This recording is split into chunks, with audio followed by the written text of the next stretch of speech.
Hey, good morning, all. Welcome to the Common Good podcast, brought to you by Vote Common Good. It's Tuesday, which means we get to talk politics around here, and it's May 4th. So, Rob, I don't know if you want me to save that joke for you, but May the 4th be with you. Yeah, on this day. I'm not a Star Wars guy. I'm not a Star Trek guy. I'm not a sci-fi guy at all. And You didn't care for the stars. No, not really at all. And so, you can keep your May the 4th joke for somebody else. All right. Well, I'll share with all the good people on the internet. May the 4th be with you, which I think is just, I'm just a fan of a pun. I like, Star Trek, Star Wars, all that stuff as much as your average, person that doesn't really care. So it's fine with me. But happy 4th of May to you. And I'm in Minneapolis sitting down today. Let us know in the chat where you're coming from. Rob, you find yourself inside of a child noisy place there That's in Arkansas.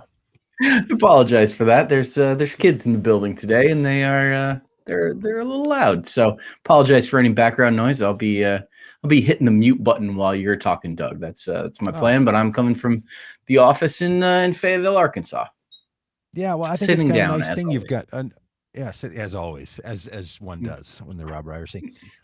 Rob, I think it's a nice story for people to know why those kids are around that building and making some noises. Yeah. Is that something you can share? It's lovely. Yeah. It's a little over a year ago. I got a call to the church phone number from the Department of Human Services, and they were looking for a facility that they could use on occasion to have supervised visits for kids in foster care with their birth parents. And if they don't have a place to do it, they end up doing it in restaurants and parks, and it just can be a big headache. And it started off as, hey, absolutely, you can use our building. And it started off with, one visit a week. And it is now pretty much 3 visits happening all the time. So pretty much all of our, other than our sanctuary, all of our rooms are being used right now by families. And in the room right next to me, there happens to be a sweet little baby who, is crying a little bit. Yeah, well, look, I mean, if people hear that background noise while they're listening to the live stream or the podcast and what they're doing, they just hear the sweet little chirps of families doing their best and trying to get back together. The idea that a child has been removed for the child's safety by the determination of the Department of Health and Human Services or Child Protection. And then these parents are visiting their children and trying to reestablish that parenting permission that's a really big deal. So, look, if anybody's bothered by that noise, bothered by the idea of families getting back together, well, this is and Doug, you and I both for you. That's right. You and I both have adopted kids out of the foster care system. And so, this is, these kids and their families as a whole, it's pretty close to both of our hearts. So, it's totally. Got a problem with the noise. The problem is you, not the sweet little baby in the next room.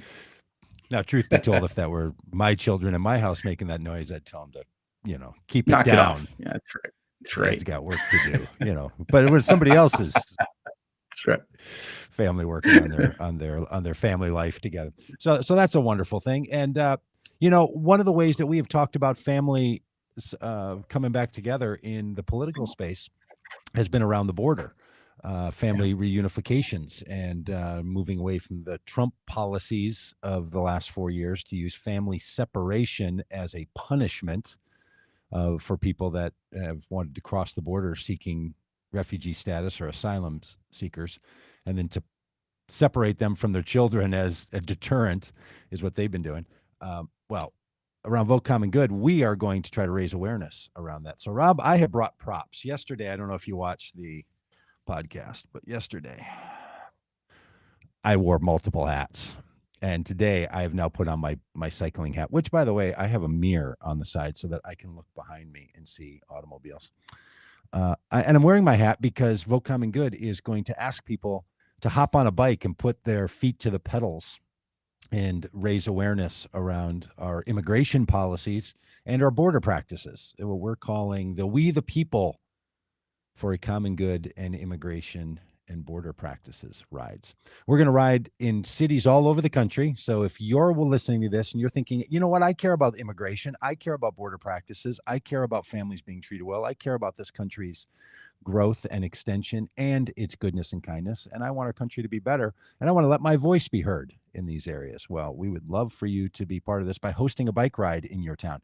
We're suggesting you do it between September 10th and November 14th. Now, that's a 9 weekends in there for you to do this. And we think a weekend's a lovely time to host one of these, a Saturday afternoon or a Sunday um, late morning, mid-morning, maybe sometime, if you're a faith leader, just finish church in the summer and start a little bike ride with people from the immigrant communities and refugee communities, people from all the different backgrounds that make up our communities. The reason we're saying to do this between September 10th and November 14th is because that period of time, Vote Common Good and a few other organizations are going to be organizing a ride that starts in San Diego and rides along the border all the way to Brownsville, Texas, and then continues from there all the way to St. Augustine, Florida. From St. Diego to St. Augustine, from San Diego to St. Augustine, saints to saint with saints along the way. See, I've been working on this. We're going to be riding bikes along the border, 3,200 miles or so. It'll take a long time. We'd love for you to join us on one or two of those days or weeks along that border ride. And if that doesn't fit your fancy, organize your own ride. And if you can't organize a ride and you can't come with us in person, then join us virtually in some way and put together your own fun little ride. So get the helmet on. And you know what I spent some of the morning doing? Looking for a new helmet today, too. Gonna change my helmet out. But anyway, we'd love for you to join us. Go to wethepeople.org, go to votecommongood.com, any of those places, and you can find all the things that you need to know about joining us on this ride and becoming somebody who's going to raise your voice to bring about some goodness. Because the Biden administration, which we want to be better on immigration than, for me, even than the Obama administration was, and certainly better than the disastrous administration of the twice impeached, failed reelection and insurrection inciting president Donald Trump was. It's really important that that we be better on the border. See what I did there? Yeah. We be better on the border than what's gone on in the past, because it hasn't been good for 25 years since the war on terror started and we moved Homeland Security onto our borders. And let me just say this, Doug, as a bit of a testimony. My wife Vanessa and I attended a Vote Common Good border event in El Paso, Texas, and Las Cruces. It wasn't a bike ride, but it was a border experience that we spent a couple of days, with Vote Common Good and a couple of other organizations, kind of being immersed in what is happening at the border, and it was perspective changing. It was eye-opening. It was an experience that continues to inform how we think, how we vote, how we communicate about immigration, refugee, asylum seeker, all those issues, all the immigration issues and the complexity of them. Both Vanessa and I feel like we have a much better grasp of a really complex issue as a result of spending a little time at the border with Vote Common Good. So all that to say, if you are wondering like, hey, is this going to be worth it? The answer is yes, absolutely. Yes. This is going to open your eyes in ways that you just cannot even begin to understand. I agree. I really hope that this, for all of us, changes us and changes the stories that we have available to tell.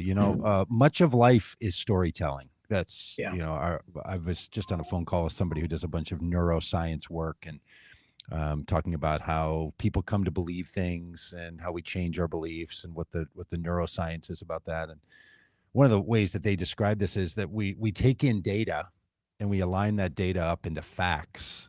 And then we use those facts to then construct a story. And then we insert a narrative into a set of facts, right? And you can see this happening sort of, very simply. Say you're having your breakfast in the morning, you put your toast in the toaster and you put the toaster mechanism down so the toast is cooking. And then a little while later, you smell something burning. Now, all of those have just been data facts that you put in. You knew that you put the toast in the toaster, you pulled the lever down. Now you're smelling something burning. The story you tell yourself, my toast is on fire, that's not derived simply from the facts. It's derived from the interpretation of the facts that implicate you and tell you a particular story. Or perhaps you're having a stroke, which apparently then you smell toast. I don't know. But it's the stories that we tell ourselves. Yeah. It's not only the facts that we have. And when we continue Yes. to believe that we're going to change any of us in our politics, in our civic life, in our personal lives, in our church communities, in any of these places, simply by the information we take in, by the Right. gathering of facts and data, it's the story around it Yes. that actually propels us. So part of the reason Yeah. you tell other people's stories is because when you get into a storytelling process, it starts to give more spaces for more facts and then show you where you're having to make some logical leaps that are helpful Yep. or maybe are less beneficial to you. So that's Yep. part of the reason we're going to do this. We're going to travel, we're going to be close, we're going to be on the ground. If you don't want to bike, I mean, I won't go for another 20 minutes about this, but if you don't want to bike, you just want to come along and support what's happening. You want to be at the border checkpoints. You want to meet the people. You want to be along. We'd love to have you. You don't have to cycle the whole way. And if you want to bike, but you don't want to pedal, we're your kind of trip. From our lips to God's ears, if we get the number of the amount of money that we need to get the number of bikes that we have, we'll have an electric bike to assist you. So sometimes you can coast, not just downhill. You can coast uphill on an electric bike or coast on the flats. So we'd love to get you close to people, to hear their stories, to meet them, to look into their eyes, and to walk along that border wall to see the implications of people on every side of this issue. People on the Mexico side of the border, on the U.S. side of the border, people in Border Patrol, people in Health and Human Services, people working in detention centers, people that are coming across, people that are caring for them, people that are afraid there's too much immigration, people who know that we need to have more. Like all of this, you're going to experience. So that's what we'd like you to do this fall. Whether you can come to the border or you can be with us virtually or meet the very same people in your town who can tell you these stories. And here's what I've come to learn. Every town has people that can tell you these stories. Every town has migrants. Every town has access to refugees from somewhere in the world. It's one of our greatest strengths and one of our greatest stories. So we'd love for you to consider coming along with us in all this. Sounds Rob, good. you ready to talk a little cynical politics after we're all talk a little heartwarmed about the cynical foster politics. children and all caring about the family reunification and want to tell the stories of all of us in our migration and immigration and refugee patterns? Hey, the word gates is certainly in the political space. There's, of course, the insurrectionist leading and Make America Great Again cheerleader Matt Gaetz, who is accused of sexual impropriety. So there's always that ongoing drama of whatever's happening with literally a sitting congressman who is accused of the kinds of things that the mere accusation of them in years past would have ended a political career. Not only does his admitting to some of these not end his career, he's using it as a way to extend his political brand. It is truly an amazing thing. And then there's the other Gates, the Bill and Melinda, who announced via Twitter yesterday in a very classy way that they're done trying on their marriage and that they're consciously decoupling. Consciously decoupling. Yeah, I don't think they used that word, but they did say something that sounded similar to it. Like there's no fixing this, and we're moving on and divorcing, which I think somehow must have some political impact because we're talking about it. It was on the news. And it, they felt the need to announce it on Twitter. And, producer Dan says that has something to do with taming the global markets. But anyway, there's just that the political civic spaces are influenced by the forces that they've always been a part of, right? I mean, this has always been the case, and yet it seems different right now for some reason. I don't know. There was a period of time where divorce was highly scandalized in our society. It's not now for many good reasons. There was a time when behavior of the Matt Gaetzes of the world would have been the end of your political road. Clearly not, as shown by the twice impeached failed insurrection inciting former president. That he just does the things he does, but there's people who don't mind it anymore. They're just not bothered by it. Yeah. Can I talk about Matt Gaetz a little bit? I'm here in Springdale, Arkansas. It's where I live. Our church is in Fayetteville. Next town over, Springdale, Arkansas. Springdale is probably most famous for being the home of Tyson chicken. Pretty much, if you go to the store and get some Tyson chicken, it's from my hometown. It's from Springdale. The other thing that Springdale is most known for is the Duggar family, 19 and counting. That TV show with all the kids, that the nice Christian couple with all the kids. That happens here. That they live in my town, and we sometimes see Duggars in the wild. Not just on TV. See chickens in the wild too. Yeah, are also chickens in the wild running yes. around there. Yeah, absolutely. It's actually a big deal in Springdale that Tyson's influence on the town is so great that they you are not allowed to own chickens in the city of Springdale. Like you can't have chickens in your backyard because Tyson doesn't want that to happen. And I can see. Let's not go down that rabbit hole, Doug. I can see your face. Let's invite someone from the Tyson Corporation on just to ask them about why they support the restriction on backyard chickens. I would love to hear them talk.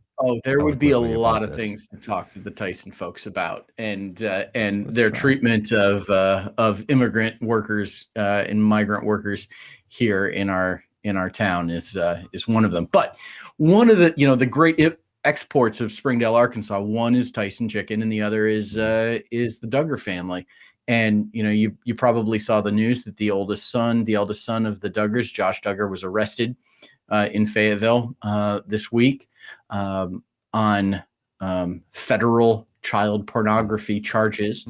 And you put this next to the Matt Gaetz story, where Matt Gaetz is being credibly accused. It's an allegation, but it seems very credible to me, of essentially sex trafficking, paying to have sex with a minor, taking that minor across state lines for the purpose of a sexual encounter.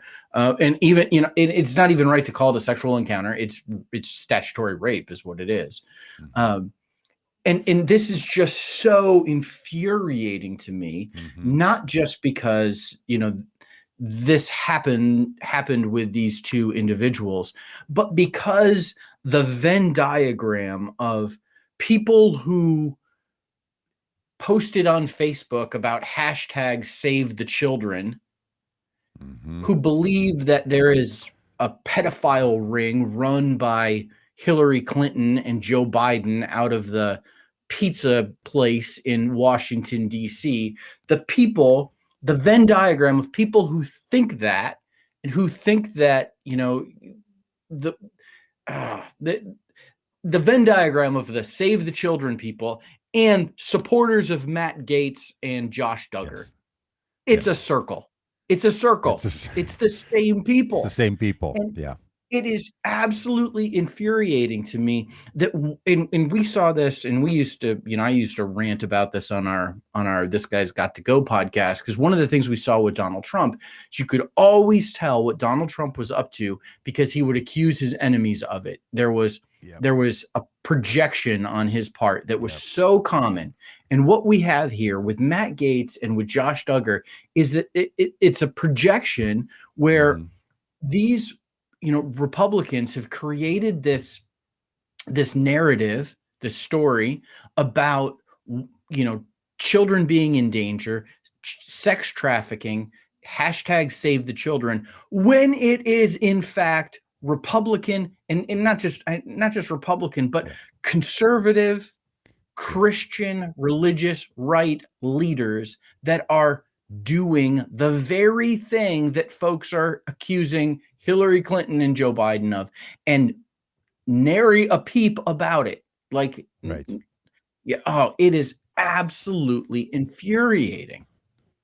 And this is the thing that's confusing about our current political moment is how the the actual people who've been so vocal about other things, whether it's the what's often referred to as the QAnon theories, like you're Mhm. describing, or the ideas that are bundled together into the QAnon versions of conspiracy theories, that there's such rampant immorality inside of Democrats that's Yeah. that this is the kind of thing they do, and then it's being investigated by the FBI of the very people that are making these accusations, and everyone stays silent. And it's that silence. The same thing with Liz Cheney.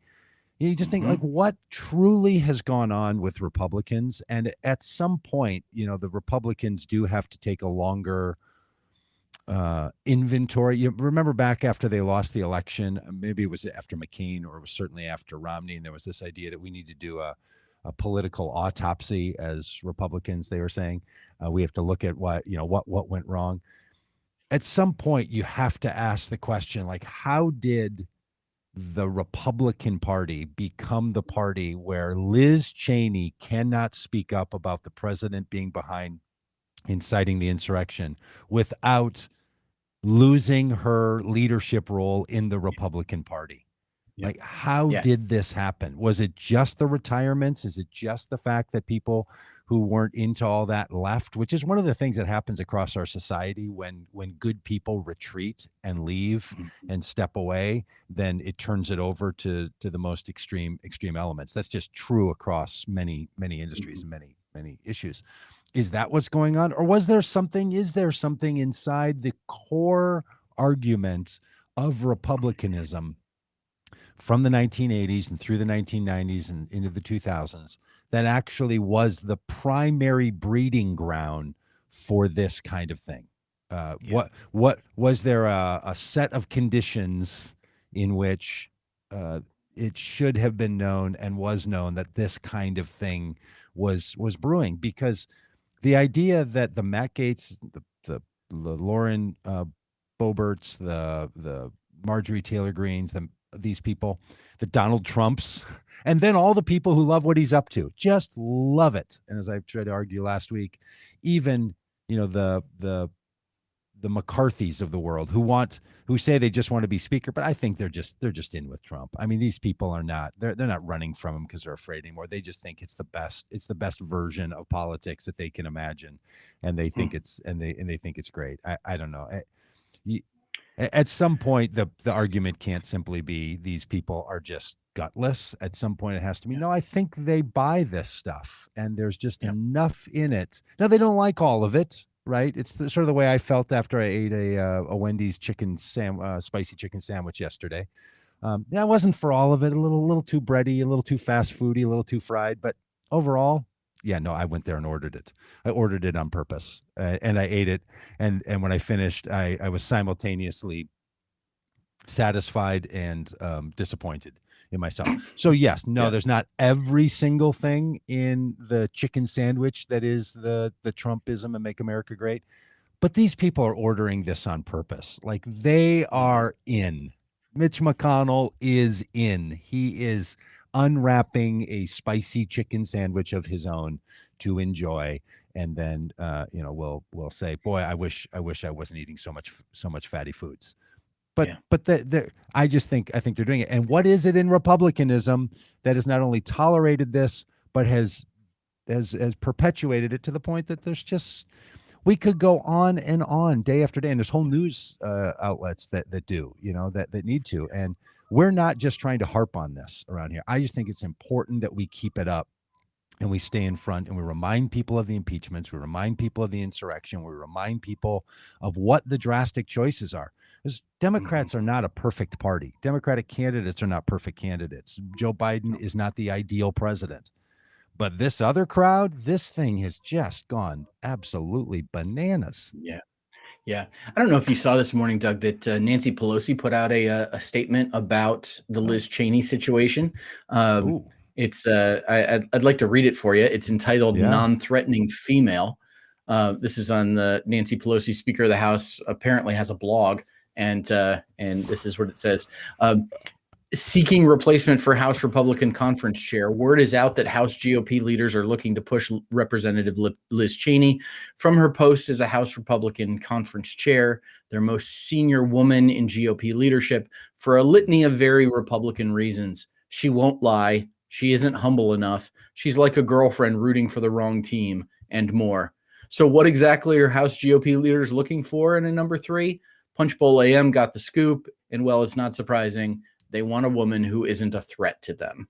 It's just Nancy Pelosi pulling no punches at, Yes. coming after and getting in the leadership. mix, right? Yes, and basically, she's under what set of right, conditions? Under what set of conditions would you have imagined that Nancy Pelosi is going to, even in a soft way, be defending Representative Liz Cheney from Wyoming? What point would you have said, you know what's likely going to happen?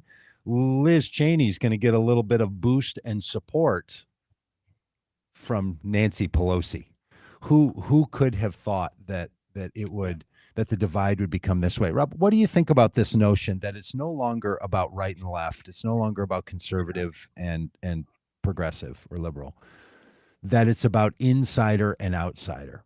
And that the Liz Cheneys of the world, the Mitt Romneys of the world, and it's not about how long you have been around. It's about, do you believe in the system and structure of it all, not the conservativeness or the lack of conservativeness? Because Mitt Romney, Liz Cheney, even Adam Kinzinger, who, by the way, voted for Donald Trump in 2020. So that guy, in my book, I mean, he's got to give me a call because we got to talk this through.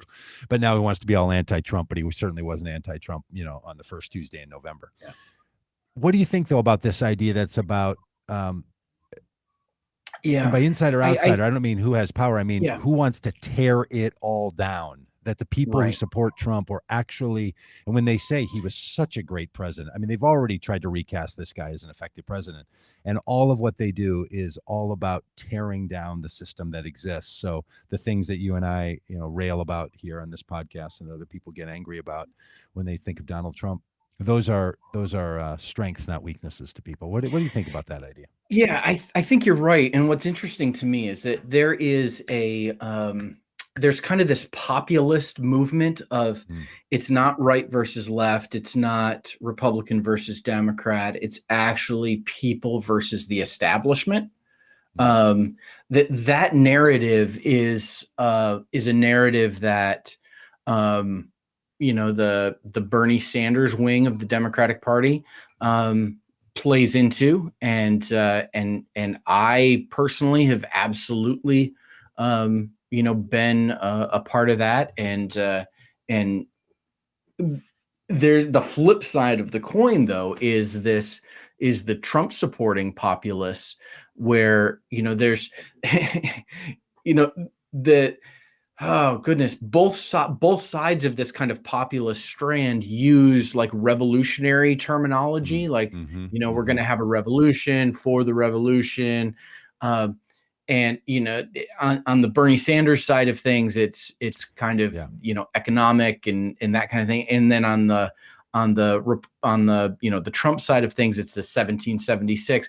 And it's really fascinating to see how there is this anti-establishment mood in the country. The throw the bums out movement has really kind of taken hold of a large swath of the country, but it's being expressed in two very different ways that kind of mirror each other. And what you've got in the middle is you've got, listen, the socialist wing of the Democratic Party hates Nancy Pelosi as much as the Make America Great Again folks do. Like it is, there is so much kind of common ground that exists is, and we're always looking, we have this idea that, well, common ground is, is the thing we should be after. Common ground is like, always, the very best thing. Well, common ground, might not be a good thing when it's, when it's common ground that, I don't know, that puts you at odds with, what you're with maybe opposed to things or that, what you want to, yeah. yeah, Hmm. yeah. And so I think that there is, it's not everyone, it's not, but it is a stream that is happening in the political river. It's a current that absolutely, um, uh, absolutely needs to be taken into account. And there's got to be a recognition that there's a bit of this, more than a bit of this, on both sides. Now you kind of see how that plays out.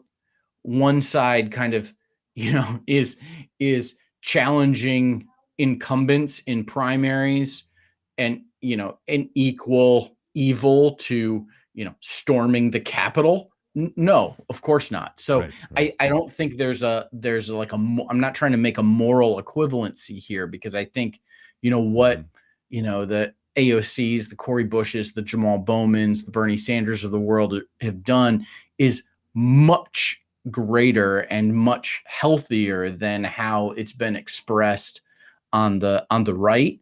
But I think there's a recognition that there's something similar under the surface that's being expressed in different ways.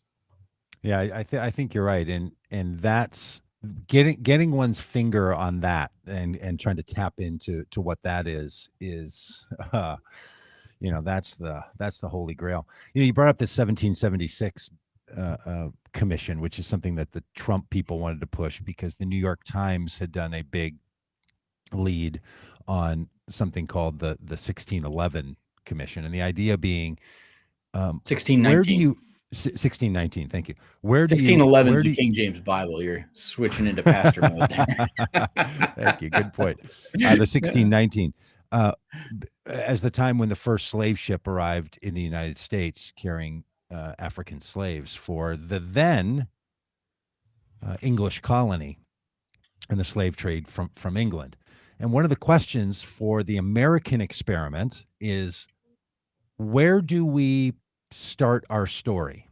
When you talk about what is the American story, and there's a conservative and a kind of especially Christian nationalist version that starts it in 1776, right? So that they want the story to be the desire for the colony to break free from the influence of the king, and that was over taxation without representation. This is the story that I was taught as a kid. It was taxation without representation.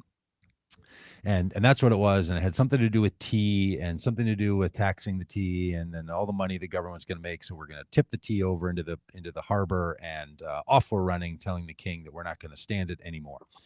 So there's the start of the American experiment. The other way to look at it is to say, no, there were hundreds of years before 1776 when people were organized in the very colonies that became, and that tree was already growing here, and that tree is what we have built this country inside of. Is the tree, the tree fort of this country is built inside this tree that was going on when we took lands from the indigenous people, when it was a contested land by many different nations, and then when slaves were brought here. So the question becomes, does the American story go back to 1619? Does the American story go back before that? Does this American story go back to 1776?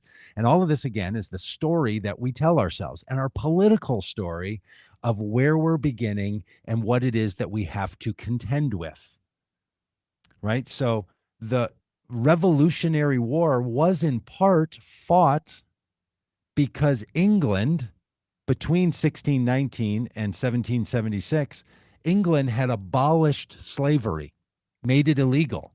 The colonies in the United States that we would later become the United States, the English colonies on this continent, they wanted to preserve slavery. And one of the arguments, according to Thomas Jefferson, in order to break away from the legalities of England, was to maintain the slave trade in the United States.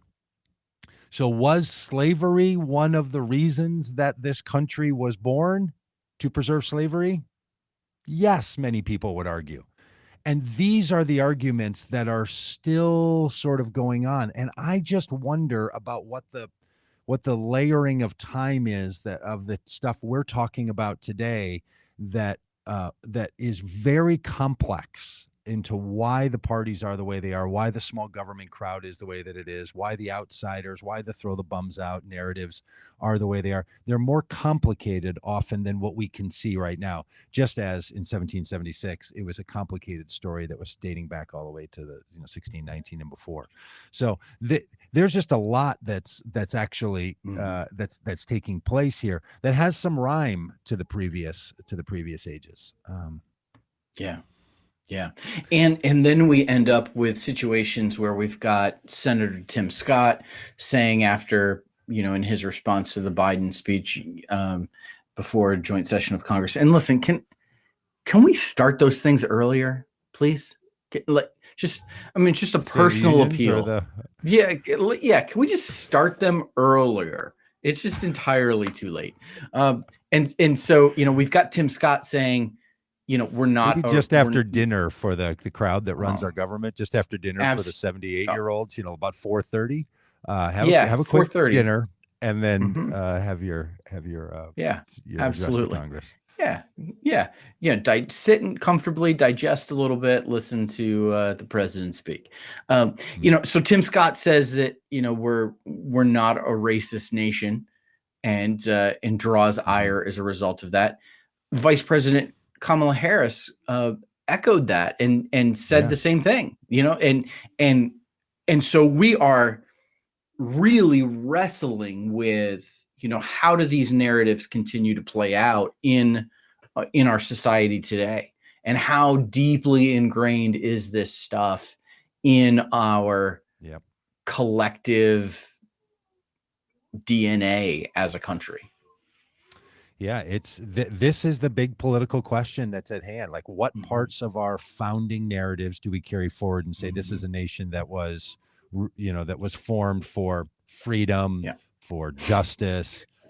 Which parts do you get to carry forward, and which parts don't you? And how honest can you be? And then what's the determination that you make? And it was interesting to hear Tim Scott, because we haven't had a chance to talk about his what I found to be very disturbing response to Joe Biden's address to Congress on two fronts. One, it was flashback to my own childhood, when what people talked about around the issue of race was discrimination, not racism, not white normative culture, certainly not the phrase white supremacy or white privilege. Discrimination. So he even used that phrase. It was like the way you would have described something when there was a landline, in your house, like you're untangling the cord.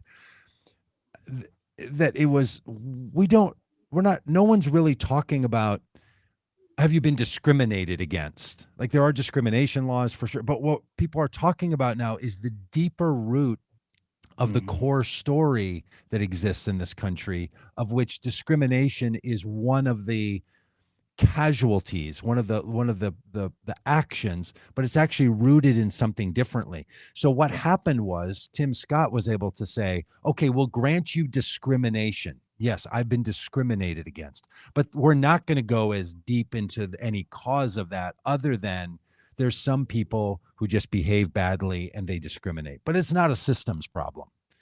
That's very reminiscent of the conversations that go on with economic inefficiencies and economic justice and policing and all the rest of this. So it's just it's bad appleism that goes on. But even more disturbing in Tim Scott to me than sort of recasting, this is not a racist country, we just have some people that discriminate on occasion, was the way he baptized everything in the religious language. And I haven't heard a single commentator talk about this. I'm trying to write up an editorial on this right now, because what Tim Scott did is he started out by talking about what got his family out of poverty: his mother's faith. Remember that? Not the government programs he benefited from, not the support that came, not the financial systems and structures, not the schools he went to, none of that. His mom was a praying woman. And then he just quotes in the middle of it, my commitment that I made to Jesus transformed my life. Like just a little commercial break for his own personal transformation, of which I have also shared. So I understood that very fine. Just seemed like a curious place to insert that, right? It's like every 4 minutes he was going to give a reminder of the Christian narrative that he thinks is dominating this. So his family was saved by his mother's prayer. He was saved by his own personal relationship with Jesus, not by the help that he was given, and then ended his speech, by referencing a Christian worship song that utilizes a Jewish text talking about how it is that we're going to be blessed in this country. And if there ever was an example of how a predominant Christian narrative melded with your government's identity to create Christian nationalism, Tim Scott's speech was pitch perfect. Yeah. And 90% of the Republicans who were Christian who watched that just thought it's about time someone's saying those good, godly things. And what he was describing was a set of facts wrapped in a story that were inconsistent with one another. And I found it so profoundly dangerous. And that there's the media's general response, especially the Politico class that they never touched it, right? Because again, Democrats and media don't know how to talk about religion, don't feel comfortable calling that stuff out. But this was not a dog whistle to the Christian nationalists. This was a full chorus singing the songs of Christian nationalism. It was unbelievable. Yep. Yeah, you're Thanks for letting me absolutely rant. right. I've been trying to rant for a week about that. No, that's a fantastic rant. I think, kind of jumping back to this question of, I think there's two different approaches to how we move forward in addressing the past. And I think what we've seen from the right is a suggestion of, yeah, slavery was bad. Yeah, it shouldn't have happened, but we don't have slaves now. Let's just move on. And the approach to how we handle that history moving forward is essentially just to ignore it. And I think what we're seeing from the left is a suggestion that, listen, we can't just ignore it. If we ignore it, we're going to continue to perpetuate it in new and unforeseen ways. Well, we've got to go back and we've got to deal with it. We've got to have some kind of national therapy about this and come to grips with what we've done so that we can move forward, in a different way. And I think what we're seeing is, do we start the story in 1619 or do we start the story in 1776? Is simply kind of a coping mechanism. Yes. Where the right is offering a coping mechanism of ignoring it and hoping it goes away, while the left is saying, no, we've got to bring this stuff into the light before we can move forward.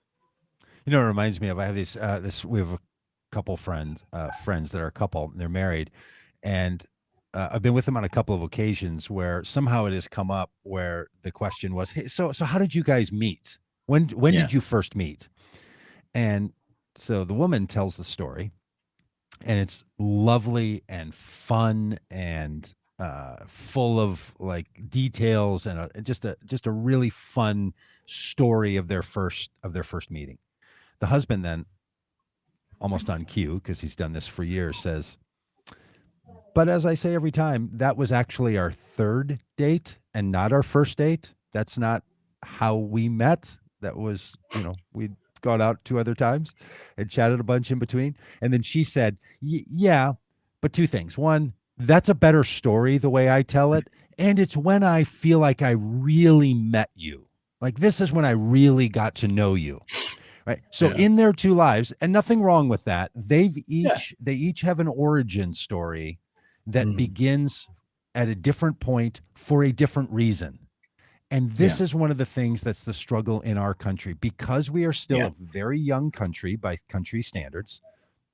We're still trying to come to grips with What got this whole thing off and going? What was Yeah. this? Was it the Yep. third date story, or is it the first time that we met story? Yep. And And it when you is, get into this, yeah, go ahead. yeah, and I love the fact that you use the phrase origin story, because this is, there is something about where we came from that that propels us, as throughout our whole lives. We see this with we started this morning by talking about it being May 4th, and sci-fi stuff.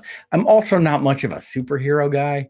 Like I'm not, I don't have opinions about Marvel and DC and all of that, but I do know that the vast majority of superhero stories, movies that get made, they're origin stories. Mm-hmm. They tell where this superhero came from, because to Mm-hmm. understand this character, you've got to understand where they came from, where that origin story, where that person originated. And there's something about grappling with what is the American origin story that is going to, how you tell that story produces the kind of country that we are now. And there's the Republicans have one origin story, and it seems, and the right has one origin story, and the left has a different origin story, and that is producing a much different perception of the kind of country we are now, and that definitely impacts how we go forward. So I think there's something that we've got to come to grips with, what actually is our origin story as a country. Yeah. And that's going to shape how we move forward. I heard a presentation yesterday that I only heard bits and pieces of. It was on National Public Radio station here in Minnesota. I think it was a local one, a local speech that was given, and the person is Indian, native person. He refers to himself as Indian, from Indian culture, and he was making the historical argument that the founders of the United States borrowed their government structure from the structure of the indigenous peoples. Mm-hmm. That the bicameral idea, that the competing powers, that the joint, that was not rooted just in sort of English law, that they were taking English law, but the model that they saw they wanted to base it on was the indigenous Indian communities and how they're structured in the United States. And he said, so this idea that like Indian culture didn't frame America, that we sort of had to, take your land and build a society on it. It's like, that is just absolutely not what happened. By the historic record, that is not what happened. But that's the story we've been told. And I feel like somebody who's wanted to care about this for a long time. And I'm like, I have never heard that. So how is it that these little pieces of the story sit there and aren't answered? And I hear a lot of people say, look, you can't go back into the the 1860s and 1840s and critique the slaveholders because they were people of their time. Well, just one comment about that. The period of time in the 1860s, the rest of the world had moved away from slavery and had never done what the United States was doing with its version of chattel slavery. So not only were these slaveholders in this country not people of their times, they were people resisting the change that the rest of the world had already made clear morally, religiously, economically. We're saying you cannot continue to do this. It's not as if people in the 1840s, 1860s were looking around like, is it possible to have a society that doesn't have slavery? It was the opposite of that, that the Canadians of forces that were, French and English, were pressing hard to end slavery in the United States. England itself had fought a war to keep the U.S. as a colony so it wouldn't perpetuate slavery 100 years earlier. So this idea that again is told, hey, we've just awakened since the 1860s. People couldn't have possibly known. Like, we were the good guys and then just became even more good guys when we realized this was a problem. That's not historically accurate.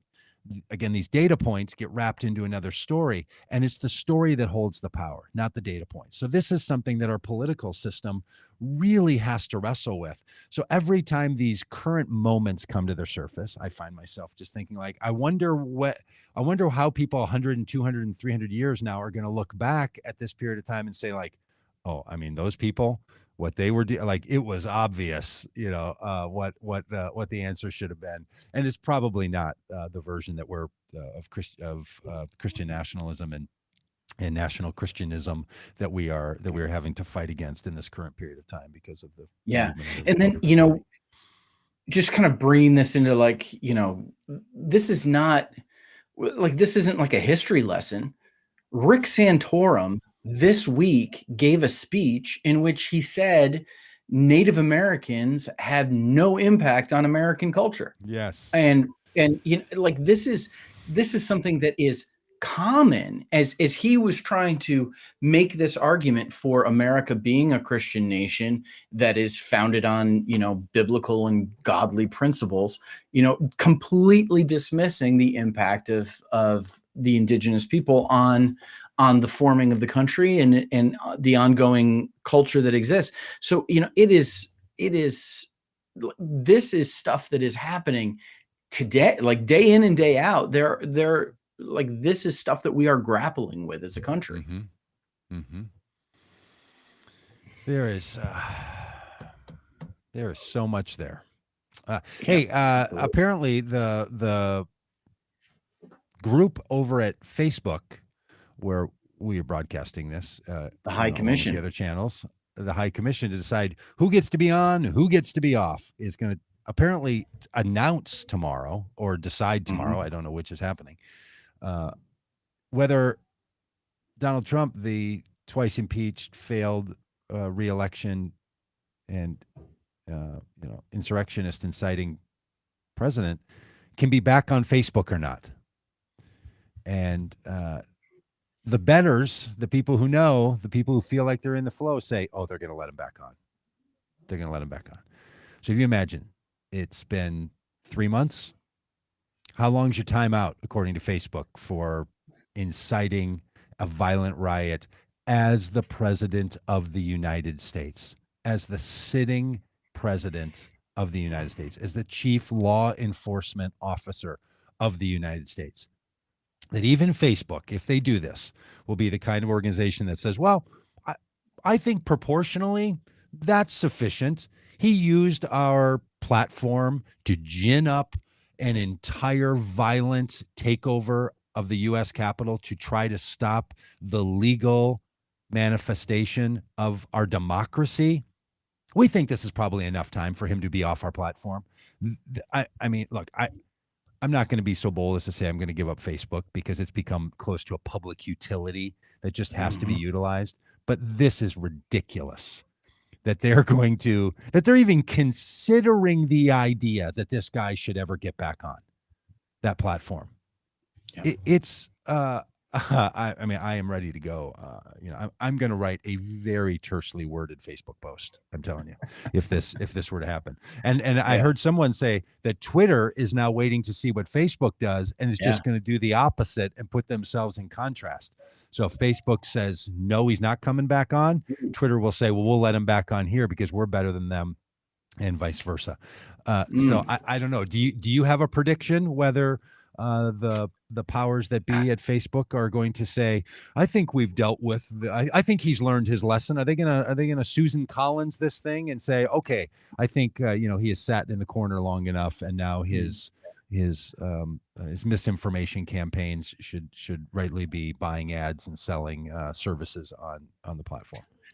Part of me would love to say that Facebook has looked at the economic impact of banning Donald Trump, that they've looked at, okay, what has this done in terms of users? How has this impacted, ads that are run, people's engagement on the platform?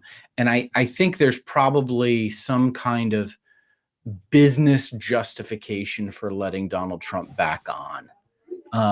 And if they were to make that argument, I think I would probably have some kind of, um, there would be some rationale that I'd go, oh, okay, that at least makes some sense. You're making a business decision. But what's so much more fascinating to me about all of this is that, did you know before all of this that there is this like Facebook tribunal Well, that they like formed it because of all this. Yeah, no, there's they a they put it together. small, like, this is not Mark Zuckerberg's decision. It is No, a right. it is A like binding group of people that they put together. Yeah, they put it's together like the a decision-making Facebook group. Supreme Court that is making Yes. this decision. And it is Yes. it's a fascinating thing of like, you know, how does Mhm. a company that is in business to make money turn over business decisions to some kind of, you know, independent, decision making body that is adjudicating these kinds of decisions? It's a fascinating business model that, and yeah, it's so interesting to me. And what other what other situations rise to the level of needing the Facebook Supreme Court to weigh in on? Well, Like, who else as far gets as to I appeal know, to them? it's other national leaders, especially, is Mm, what they're really concerned about. What do they? mm, Because one of the big pushbacks has been, oh, you took Trump off, but then you leave on leaders in yeah. other countries that are doing horrible things to their citizens, and you let them stay on and continue to perpetuate. So you have to police the use of propaganda from political Mhm. people of political powers in the places where your business is operating. you know so they're in a predicament, right, that they become a global force that wants to act as if it's all hands off, but then they do ban some things. So they're in the very moment that we're all in. uh, and yeah. So in one sense, there's an outside group, but they've spent, I think, $178 million or something putting this together. These people that are making these decisions, they were hand selected by Facebook. This isn't as Mhm. if all of us got together and said, let's suggest a person, or that the federal government did it, or that the other social media enterprises said, we want to tell you if you should let someone back on. They handcrafted a group, like putting your own board of directors together to make the decisions. So I do think they feel as if this is them. In other words, I, Yeah. I don't know that they're talking about it as if it's an outside group. I think what they're trying to do is get Mark Zuckerberg and other principals, Sheryl Sandberg and others, out of the hot seat so that they Yeah. can be a step removed from this practice. But uh, if they let Donald Trump back on in May for a January insurrection, which was part of the reason, and all the lies that went with it.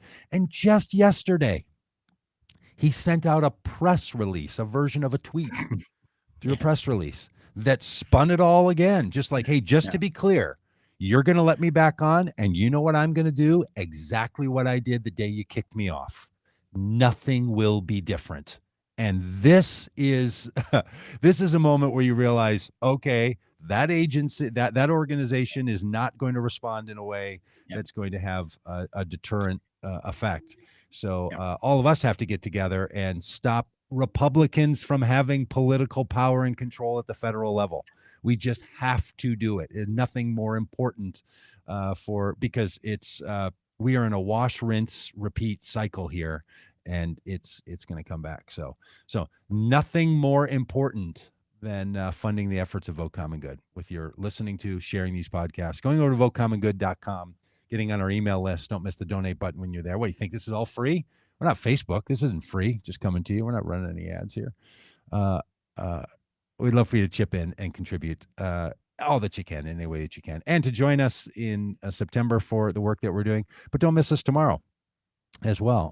When we're not going to the border tomorrow, but we will be right back here with our faith conversation on Thursday. It's locked and loaded with so much great content. Filibuster, border, all this. On Friday on our Science Day, we're going to talk with a doctor who's been doing all that she can to get people to pay attention to the vaccine. So we're going to talk with, on our Science Day, we're going to talk with a medical doctor about sciencey stuff in the vaccine. So good to have you around. Good to see you, Rob. Thank you, producer Dan. And thanks for all of you that have been in the chat. It's been a very lively chat. We really do love your chatting with us, and always let us know where you're coming from, and stay in touch with us in all the ways and places. And we will talk to you